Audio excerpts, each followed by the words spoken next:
Good to see everyone. Welcome back to Summit at the CSC. We've been away for a couple weeks, so it's good to be back and see everyone in person. If you are new here, our mission at the CSC is to develop students that know, love, and serve Jesus. Right? We want you to know Jesus on an intellectual level, love Jesus on a personal level, and serve Jesus wherever life takes you from here. Also, if you are new, we have some Connect cards in the back. Kinsey, can you hold up a Connect card? All right, we would love for you to fill that out just so we have some information. And if you fill that out and turn it into me or really any of the student leaders, you will get a free gift just for coming and checking this out tonight. So we are thankful that you are here. We know that it is difficult to come into a place where you don't really know anyone and be a guest, and so we are thankful you're here tonight. And if you are new, think about joining the group for dinner afterwards. Did anyone decide or figure out what won the poll? Was it Mo's? Yes, you have to like after sanctuary, but Okay. it's gonna be Mo's around this. Okay, probably Mo's are on the Mexican food. Think about joining that group for dinner afterwards. It's a great chance to get to meet more people and learn about and have them learn about you and get to meet you. We are finishing up our series of All Nations, right, where we are talking about race in the gospel.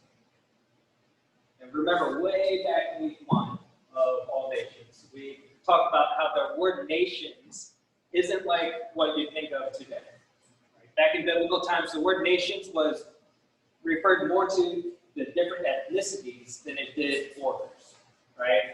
Today, you hear the word nations and you think of the U.S. and Canada and Mexico and so forth.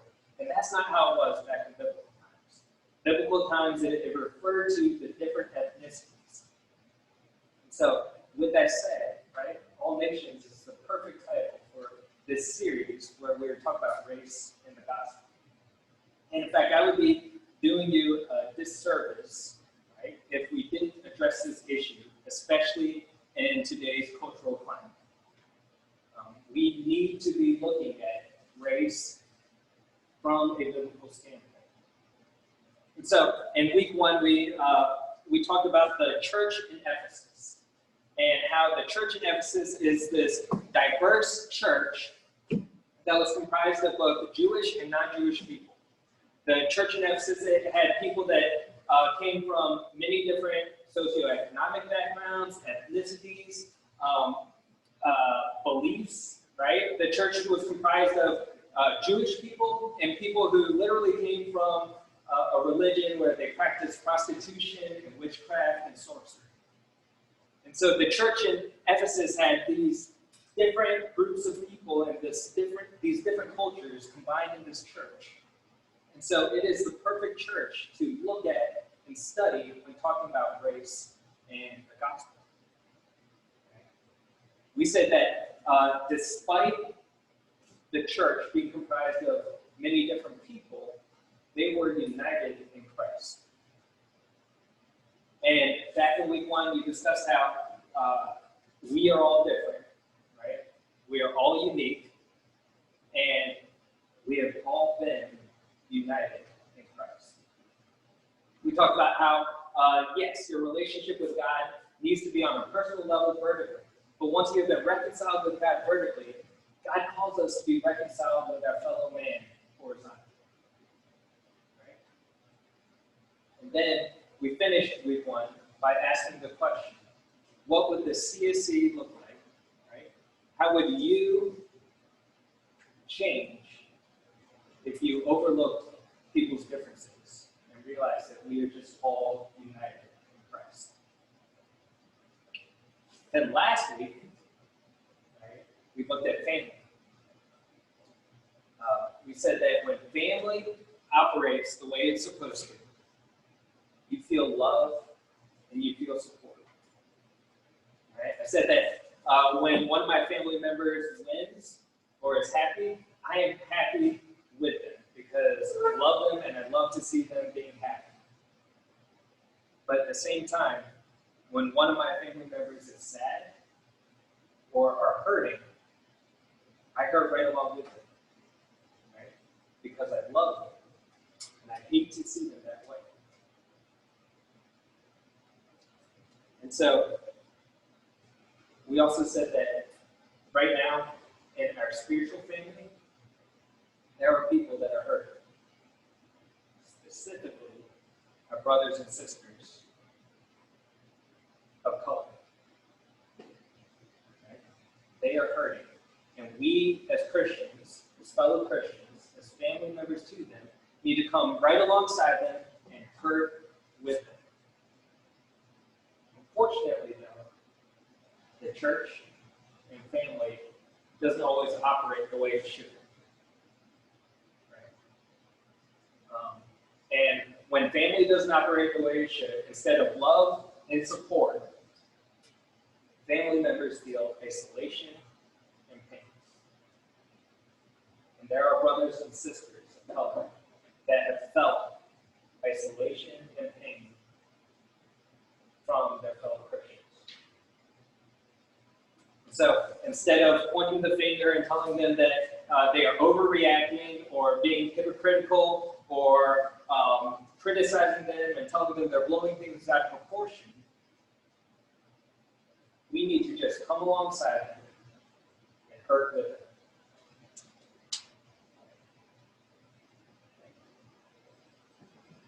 So when I was in high school, I worked at a place called the Post Exchange. Anyone grow up in the military around here?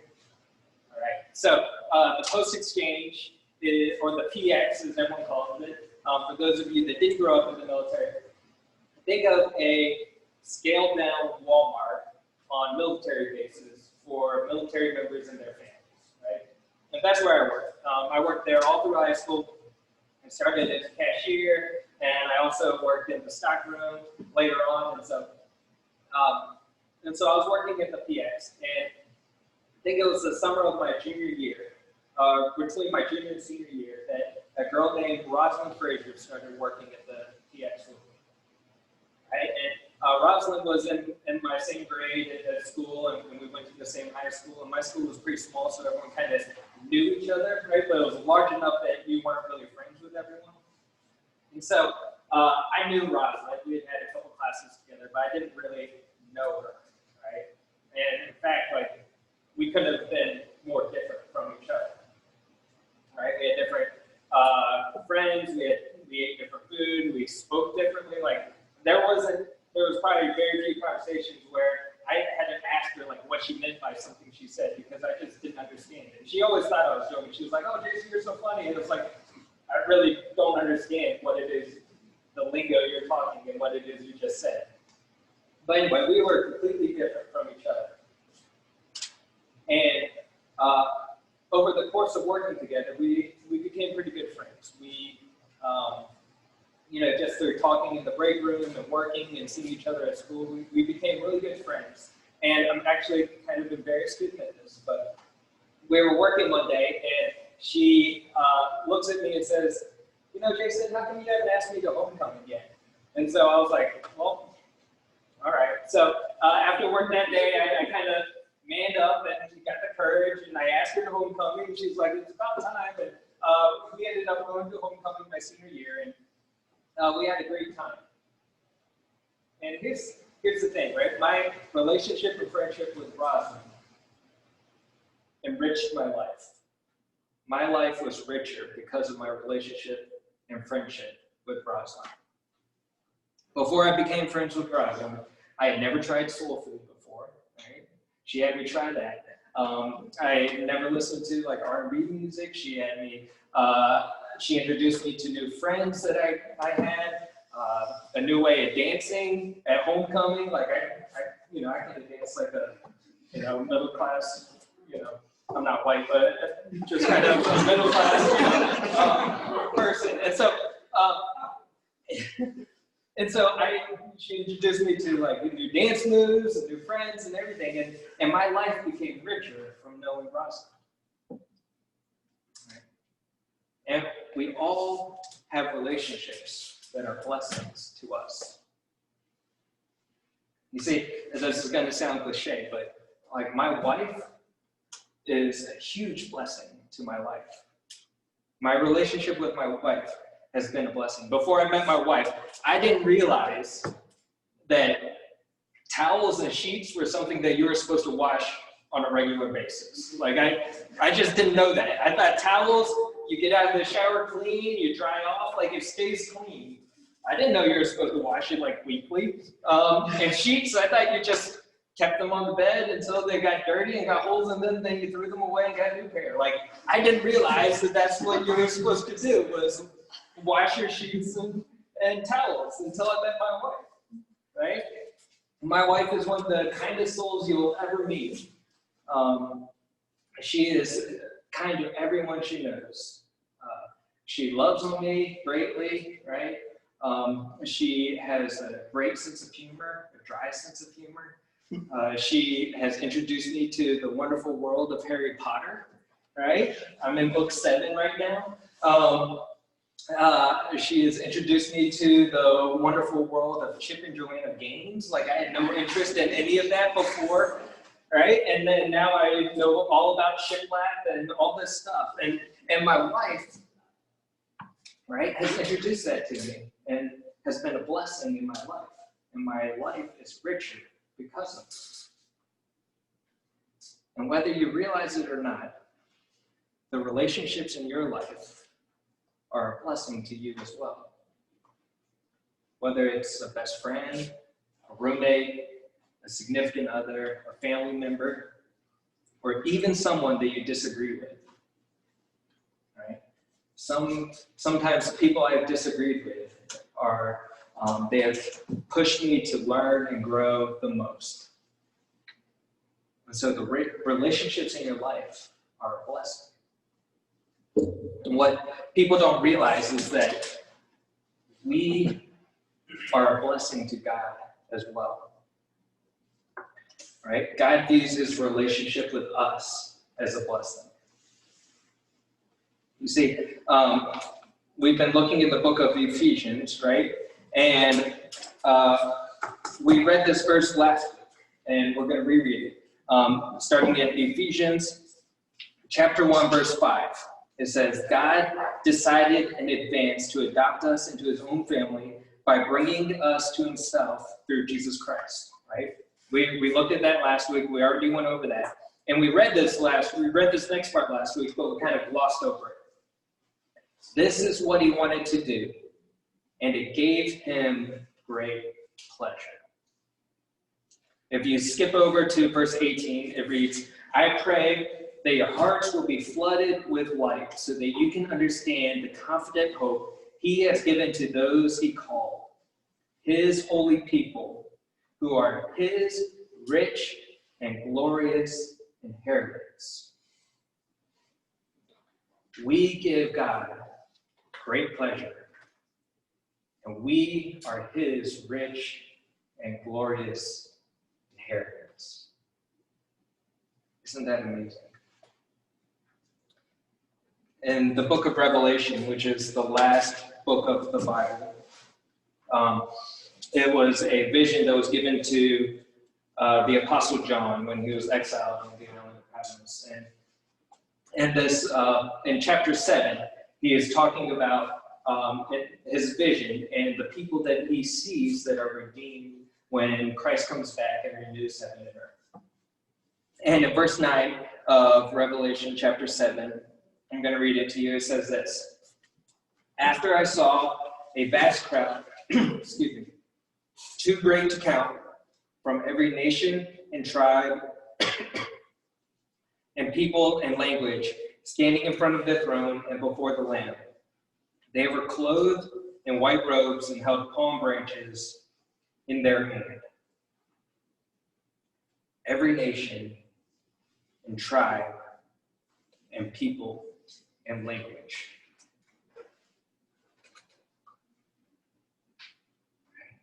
And here's kind of a hard truth, kind of the point of tonight's lesson. There are some Christians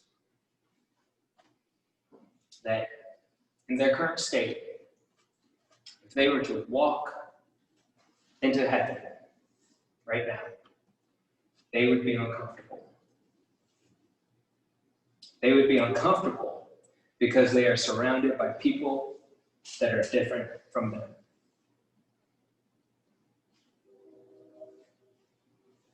They would be uncomfortable because there are people that don't look like them, speak a different language than them, have a different skin color than them.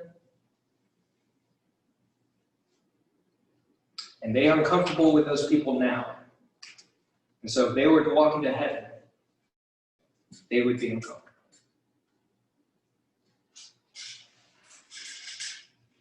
Right? Every nation, every language, all tribes.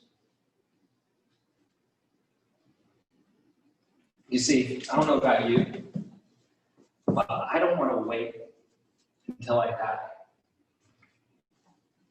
to enjoy the blessings of the different cultures, of the different races that are going to be in heaven. Right? We can enjoy that on this side of heaven.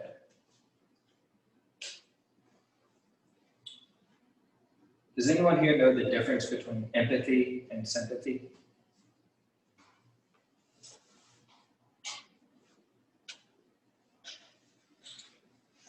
Yes. Sympathy is knowing what someone's going through. Empathy is getting into that situation with them. Yeah, exactly. What's your name? Madison. Madison. All right. I'm Jason. Nice to meet you. Yeah, Madison's exactly correct. Sympathy is feeling sorry for someone, typically because of their misfortune or the current circumstance or so forth. Right? Empathy is the ability to put yourself in their situation as if it were happening to you. And the problem with a lot of the issues regarding race in today's culture is a lack of empathy. Right? And it's kind of understandable.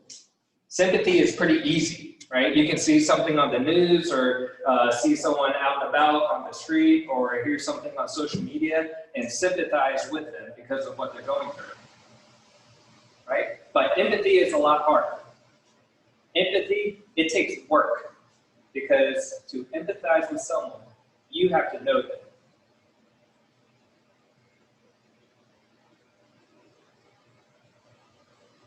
When I was living in Atlanta, I had a girlfriend, and her name was Lauren. And it was about this time of year, and we drove up to the North of Georgia mountains, which wasn't far from Atlanta, to go hiking and see the leaves change and so forth. And we get done with the hike, and we're driving back to Atlanta, and it was around dinner time, and so we were pretty hungry. We hadn't eaten, and so we were driving through this town called Helen, Georgia. Right? Has anyone been to Helen, Georgia? All right, a couple people. So I'm going to explain Helen, Georgia to you. Think of a smaller Gatlinburg that embraces German culture. Right? Would that be a good explanation of Helen, Georgia? Yeah. So I don't know why, but they really embrace the German culture in Helen, Georgia. Like they have Oktoberfest, all the buildings kind of have that German look to them that you would see in Germany. And it's a tourist trap. Like just like in Gatlinburg, they have like a main road that cars are backed up on and people are walking on the sidewalk. There's all these like tourist trap stores that you can go in and pop-up and all this stuff. And so we were driving through Helen, Georgia to get back to Atlanta, and we pull into this restaurant parking lot to go eat. Right? And as we're pulling in, I'm about to shut off the engine when Lauren looks at me and she says, "No, we can't eat here." And I look up, and sure enough, right, every single car and like every single for some reason, there were a lot of motorcycles as well, right? But had the Confederate flag on she felt unsafe eating at that restaurant. We couldn't eat there.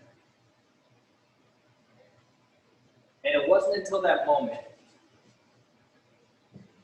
that I was able to empathize with her and what so many people of color have to go through on a regular basis. You see, she was unsafe at that restaurant. And so I was unsafe at that restaurant because I was with her. My proximity and closeness to Lauren developed empathy in my own life because all of a sudden I was able to relate.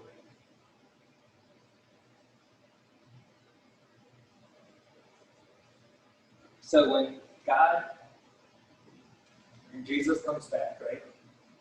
There's a new heaven and a new earth. He's going to draw people to it from every race, every ethnicity, and every nation. Don't wait until death to enjoy the blessings and the richness that comes from that adversity. You can enjoy that here on this side of heaven. And maybe, as we do that, right, maybe God will develop some empathy in our lives as well.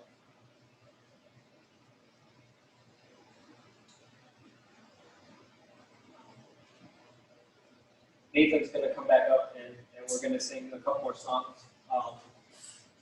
One of the songs we're going to sing is Amazing Grace. Right? I think it's a newer version. But I don't know if you guys know the story of Amazing Grace. Right? Amazing Grace was written by a guy named John Newton. And he was actually a slave trade captain back in the day. Right? He was a captain of a ship that went and picked up slaves and brought them back to Europe and sold them. And then he became a Christian. And he wrote this song, Amazing Grace, and became an abolitionist and one of the leaders to end the slave trade. He was actually William Wilberforce's mentor, right? William Wilberforce, he's one of the great abolitionists in history. And John Newton, because of his closeness and proximity from being a slave trader, was able to write this song, Amazing Grace, because he had developed empathy for the people that he was selling into slavery.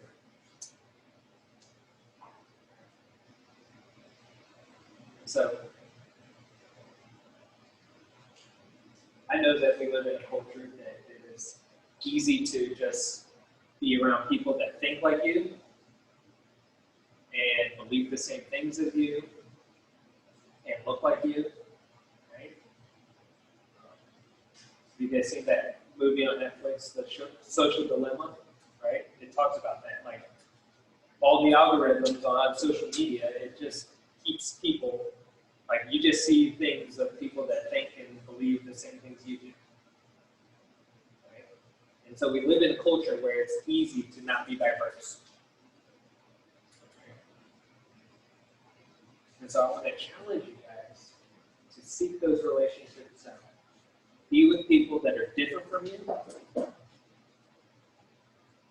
that have different beliefs than you, that maybe look different